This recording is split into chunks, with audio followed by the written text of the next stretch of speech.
Pegue 6.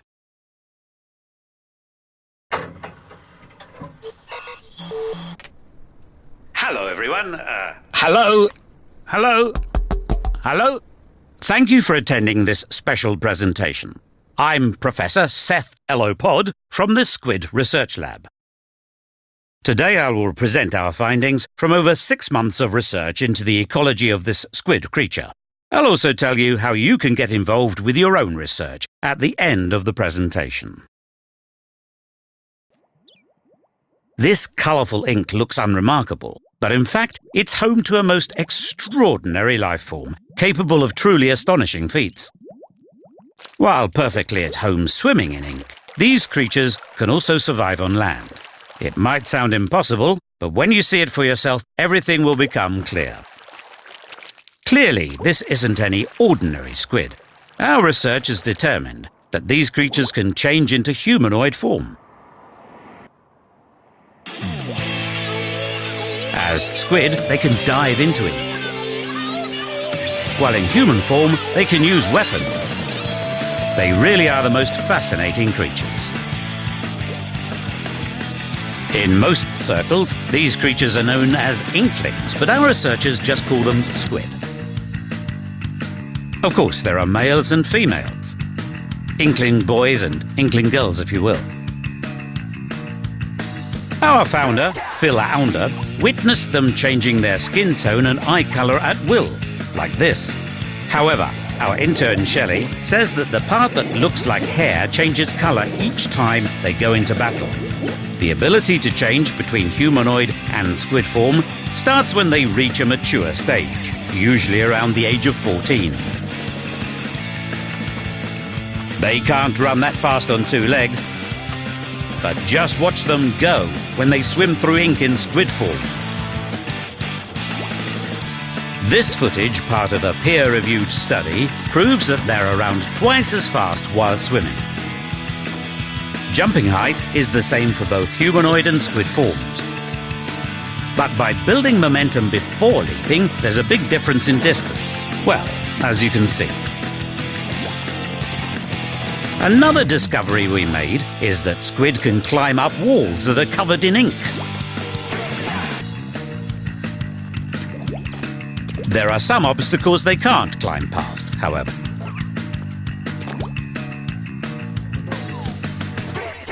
As you'd expect, they can only shoot ink when in human form. Aiming is perfectly simple but highly evolved. By moving the Wii U gamepad, the on-screen reticule moves in the same direction instantly, so you can aim and shoot quickly and accurately. Quick as a splash, you might say. Spray ink in human form, then swim through it as a squid. This is really the key finding of our research into inklings' movements.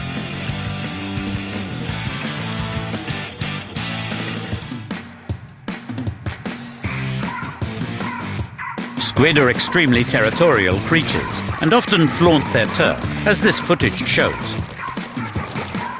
This footage came from one of our field research teams, led by Dr. Barry Kuda. What you're seeing is a turf war. 8 squid, split into 2 teams of 4, compete to claim the most area within a 3-minute period. They use many different tactics and weapons to claim their turf by covering it in ink.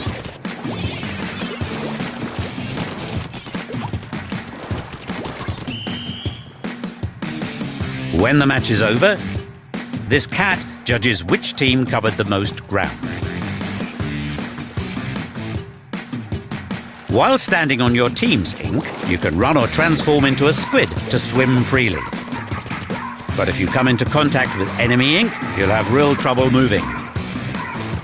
Also, you can take out enemies by shooting ink at them. You won't win any points this way, but as they burst into a shower of your ink, you can increase your turf a little. If you're taken out, you rise from the splashes, back at your team's base, ready to rejoin the action. That super jump is another unique behaviour exhibited by these squid. When you tap a teammate's icon on the gamepad, you'll jump to their location.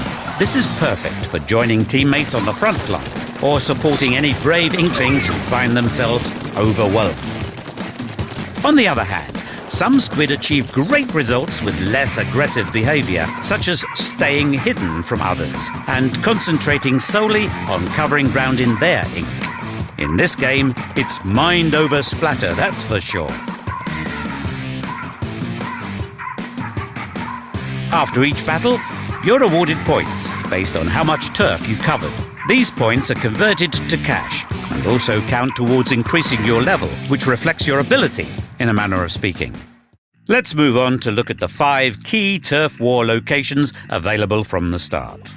This is Urchin Underpass. It's made up of several connected areas divided by concrete walls. Remembering the path between areas is vital. The path leading to the central plaza is a real hotspot where ink's sure to fly. Now we're looking at Salt Spray Rig. It's known for its mixture of high and low points, and teams often compete for control of the high ground. Neglecting the low ground has its dangers too, as your opponents could sneak in and claim it, turning the tide of battle. Next, Blackbelly Skate Park. This arena's large open areas play host to truly fiery battles.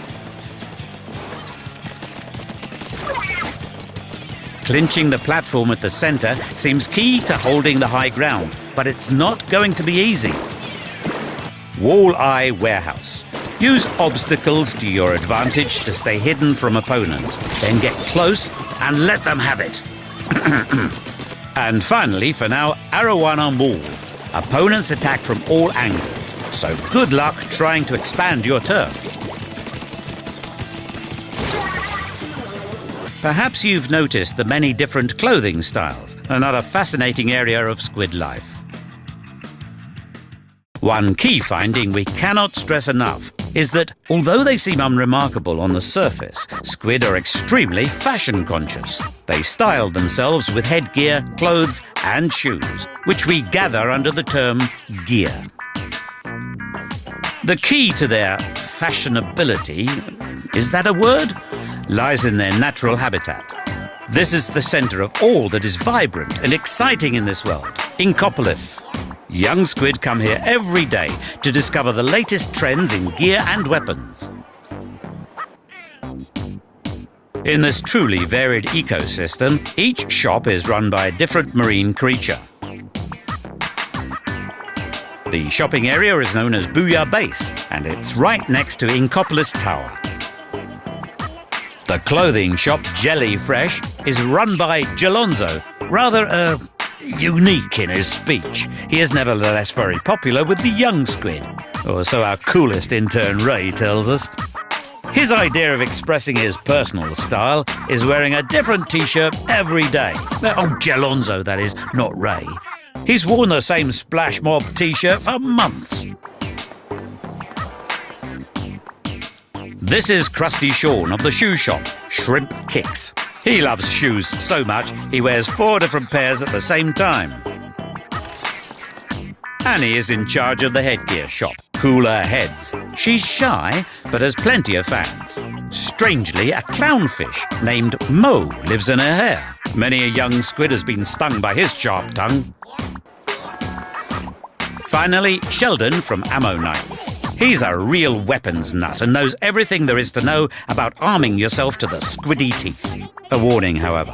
Our intern, Marina, tells us that the shopkeepers turn away uncool customers. Increasing your level seems to be the way to convince them you're cool. Only then will they offer you better weapons and gear.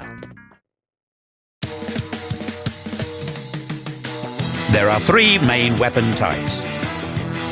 The shooter type with rapid-fire ink, the long-distance charger, and the roller for squashing opponents and spreading ink. I will now introduce you to some of the signature weapons of each type.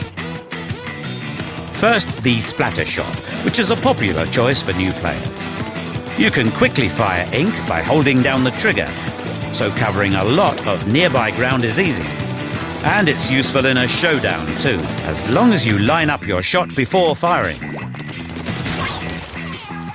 Another weapon in this category is the Aerospray MG.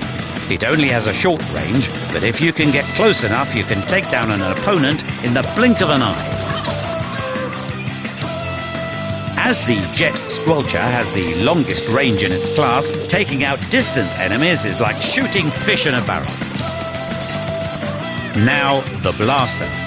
This one's special because its shots actually burst in mid-air. You can take down foes by catching them in the blast or by splatting them directly.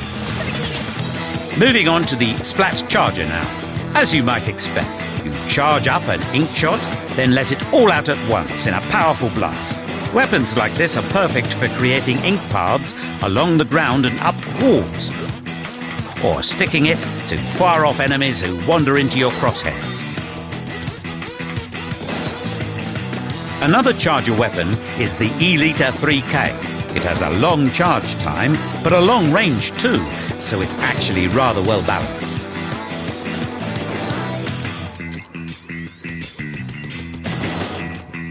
The Splatter Scope is equipped with a scope. This weapon's so accurate, it'll shoot the barnacles off a boat at 500 yards.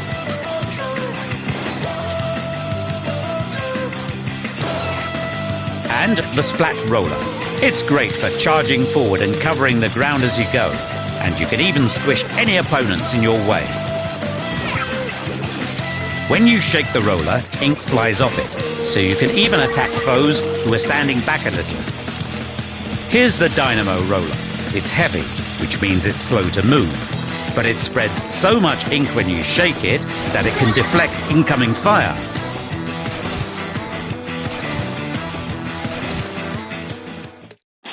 These are all main weapons, but there are sub-weapons and special weapons too.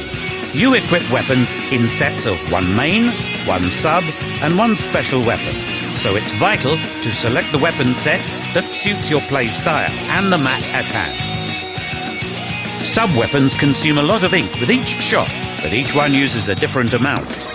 When your ink tank lights up, your sub-weapon is ready to go. Support your teammates and trick your opponents with these crafty sub-weapons. The Suction Bomb, a tricky fellow that latches onto walls and surfaces, then detonates. Now, the Burst Bomb, which explodes on impact. It's less powerful than the rest, but these bombs can be thrown repeatedly without consuming too much ink. The Point Sensor lets your teammates know about any foes in the vicinity. Perfect for spotting any foolhardy opponents who rush into your turf. This weapon is a devious sort, the Ink Mine. It's invisible when placed in your team's ink and detonates when a foe approaches. Set one of these squid beacons, and a teammate can super jump over to it right away. The Disruptor is filled with venomous fluid, which hinders enemy abilities for a short time.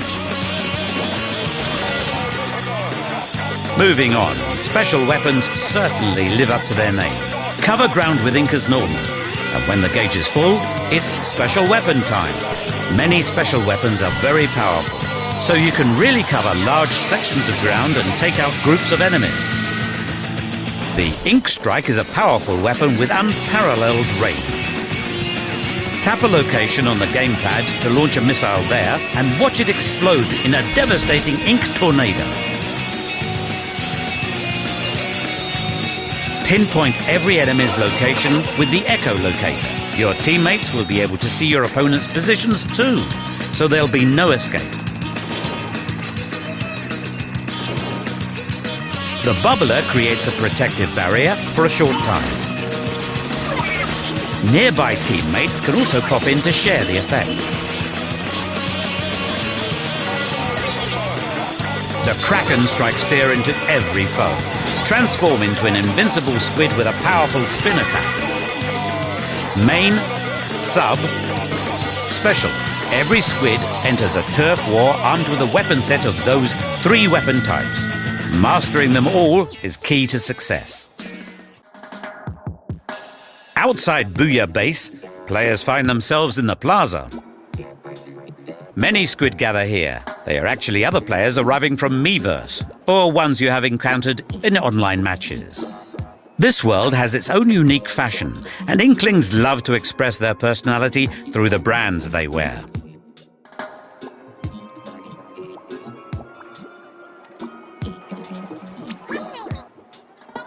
We recommend you study other players' gear to help you learn their strategies. If you see something you like, you can order it for yourself.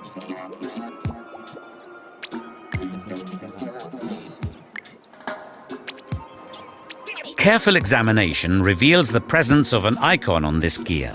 This indicates a gear ability, which powers you up when worn. There are many gear abilities to discover. For instance, by equipping gear that increases ink efficiency, then firing your main weapon, well, as you can see, it consumes a lot less ink than usual. Other gear abilities might increase your attack, defense, or speed, or even give you unique abilities like ninja, squid, and stealth jump. The number of abilities gear offers will differ, of course. Put simply, the rarer the gear, the higher the gear ability. An Inkling can have up to 4 gear abilities at once. However, except the first one, the abilities you will get are randomly selected. The more often you wear the gear, the more abilities will be added to it. By leveling up your gear in this way, you can maximize its strengths or soften any weaknesses. Developing gear like this is a great way to come up with new strategies. By the way, about this mysterious figure in the alley. His name is Spike, and he can increase the number of ability slots on your gear. But in order to do so, you'll need a super sea snail. So it's not as easy as it may seem. But just imagine the possibilities. You could maximize the abilities of all your favorite gear, negating the need to compromise on style or performance. It's a utopian fashion society.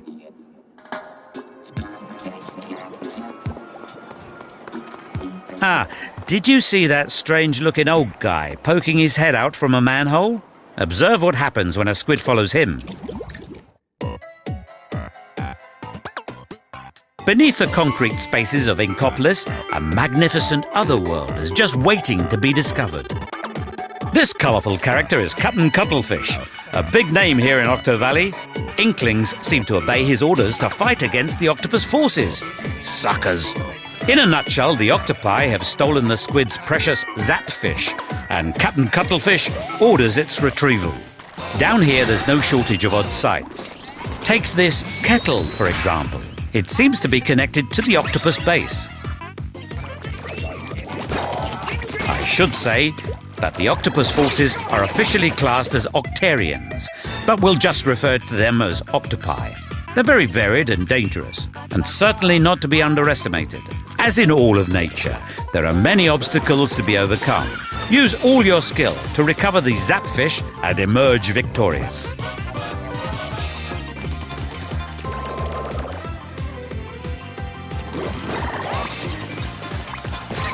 You can see how dangerous it gets.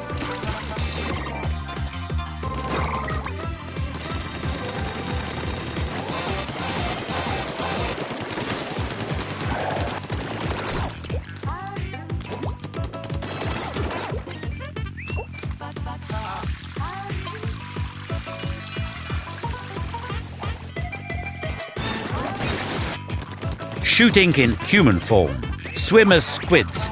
Heed Captain Cuttlefish's advice and you'll be fine. Each stage is host to a wide variety of life. Some enemies have to be outsmarted. Some move just like squid.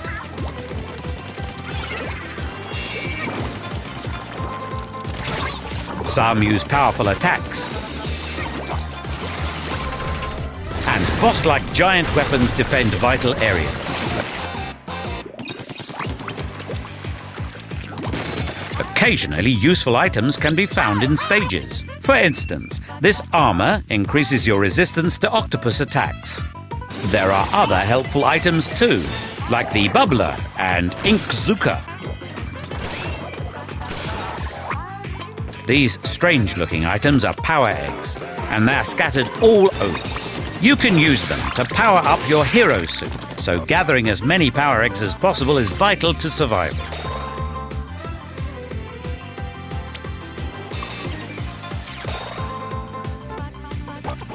By far the most fascinating item, from the research laboratory's perspective, is the sunken scroll. There seems to be one hidden in each stage, and we believe they hold the secret to unlocking this world's mysteries. If only we could get our hands on them all. Let's take a short break now. My youngest son Perry insisted I show this video of the pop stars, Callie and Mari, who are huge in the Inkling world. I'll be back soon. Gil, roll film.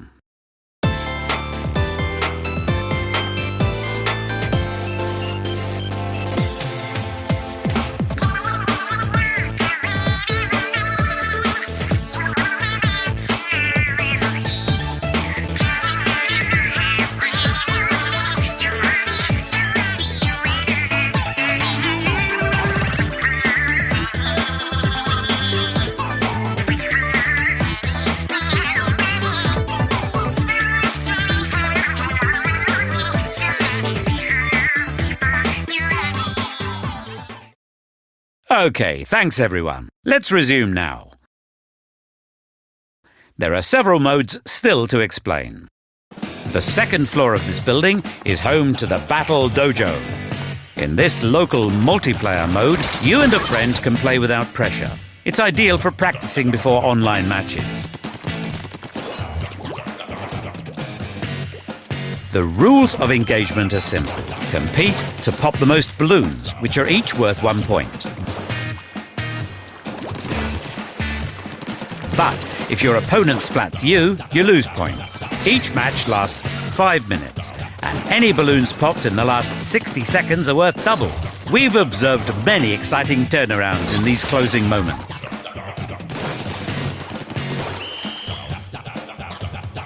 One player uses the Wii U gamepad, and the other uses a different controller, like the Wii U Pro controller, to play on the TV. Once you've played in Battle Dojo and you're feeling a bit more confident about your skills, it's time to head online and battle against the world. This building in the city centre is Inkopolis Tower, and it's the entrance to online battles.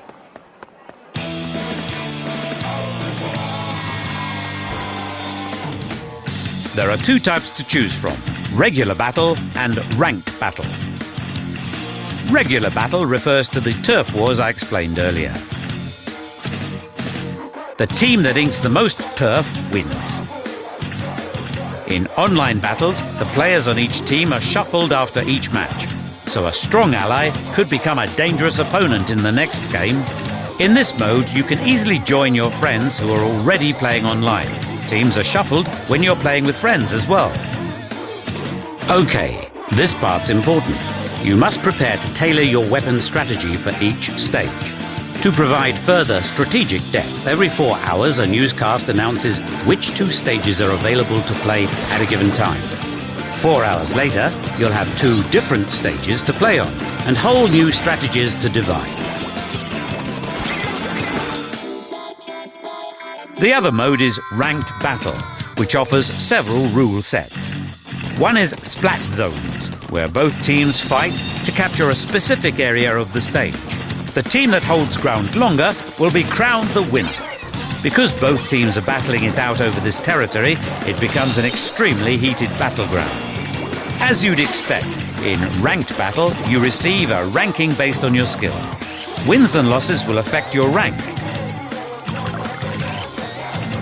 There are 9, from the lowest, C-, to the peak, A+. You'll be matched with players of similar ranks, so you'll find your level of competition easily. As ranked battle is sure to be home to fierce competition, you must be at least level 10 to access it. Of course, it wouldn't be so exciting without lots of players, so this mode will become available shortly after launch, when enough players have reached level 10. I have one more important finding to present as well. After launch, several free updates will expand the game even further. First, stages. The arenas included on day 1 will give you plenty to wrap your tentacles around. But later, there'll be new stages that will require more skill. New stages will be available every few weeks. New weapons will arrive too. For instance, this is the ink brush. As you can see, it's a roller-type weapon that looks like a brush. It'll be available shortly after launch. And of course, as Squid Fashion continues to develop, new gear will also be available.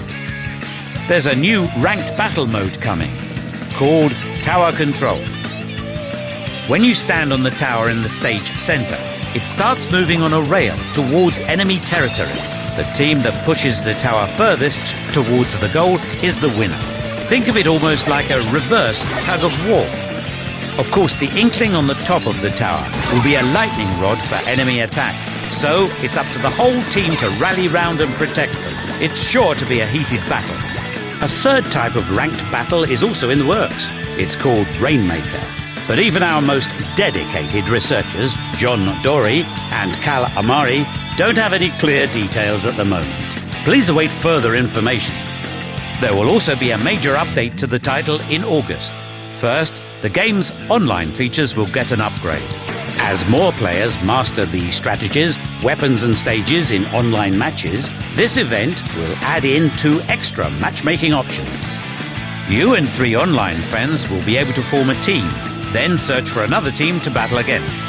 You'll also be able to create an 8-player match with just your friends, then choose a stage and rule set freely. As you can imagine, this will be perfect for settling old scores or starting up new rivalries. Coral, the intern we assigned to gather data about updates, says there will be more too. She is certainly rather giddy at the prospect. We've actually uncovered a few more entertaining elements of this world. In this corner of the plaza, there's a vintage arcade machine. Upon closer inspection, well, this certainly brings back memories of my university days. This little game is Squid Jump. The rules are simple. Keep jumping and head to the top. It's very exciting when you play against the clock. You can also play Squid Jump while you're waiting to be matched with other players online. It certainly passes the time. You probably already know about these. They are Amiibo. There will be 3 Amiibo available at launch. Inkling Girl, Inkling Boy,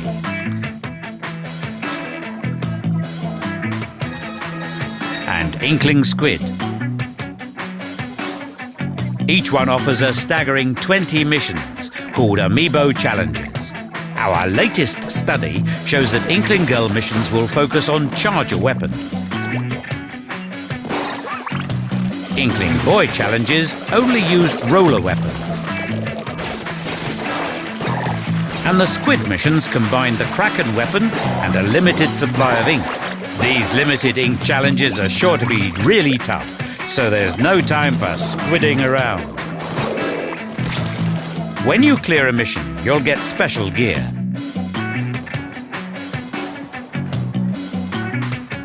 Even better, if you clear all the challenges, you can unlock an additional mini-game.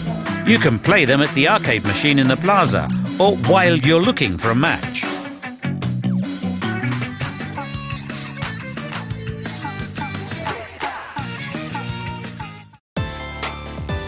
You're now watching a fascinating Squid custom we've observed, Splatfests. The pop stars who performed earlier, Callie and Mari, host the news show that carries all the latest information about online battles, updates, and other Splatoon news. They're also the faces of Splatfests. Splatfests are special events where players all over Europe are divided into 2 teams. Each Splatfest has a theme, like dogs versus cats, and by voting for your choice, you'll join that team. Then, once all the battles are over, we'll be able to see which side is victorious. Splatfests have their own ranking system, separate from ranked battle. Your rank increases based on the total points you earn during Splatfest. Based on your overall rank, when the Splatfest ends, you might get a special item called a Super Sea Snail. With this, you can ask Spike to increase your gear's rarity. The first Splatfest will start on June the 27th. And the question is, which music do you prefer? Rock or pop? Which will you support? Pop music's catchy tunas or the thumping bass of rock? Every player on the winning side will earn a Super C snail, so you can start thinking about which team you'll choose. There's plenty of time to mull it over. That just about sums up our findings here at the Squid Research Lab. I hope you learned a lot about the ecology of squid and octopi, but there's a lot more to discover in Splatoon. I expect you all would like to know how you can conduct your own research, as I mentioned at the beginning. Well, it's simple. By trying the Splatoon Global Test Fire demo. Shortly after this presentation concludes, you'll be able to download this special demo from Nintendo eShop. Then, at these specific times, you can play online multiplayer matches before the full game is released. It's really quite extraordinary. Our research assistant told us that this demo is key to a special offer too. Players who download the demo can claim 10% off the price of Splatoon if they purchase in Nintendo eShop before June the 4th. This seems like an excellent opportunity for players thinking of taking the plunge. You can learn more about Splatoon and download the same stylish wallpapers we use here at the lab at the brand new Splatoon website. We're also looking forward to these new Nintendo 3DS Splatoon cover plates, coming soon. And finally, anyone who would like to look more like an Inkling themselves will be able to do just that. New Mii Fighter costumes based on the Inklings are coming to Super Smash Bros. For Wii U and Super Smash Bros. For Nintendo 3DS. More details will arrive in the near future. On behalf of everyone at the Squid Research Lab, thank you for watching, and we look forward to playing against you in Splatoon from May the 29th.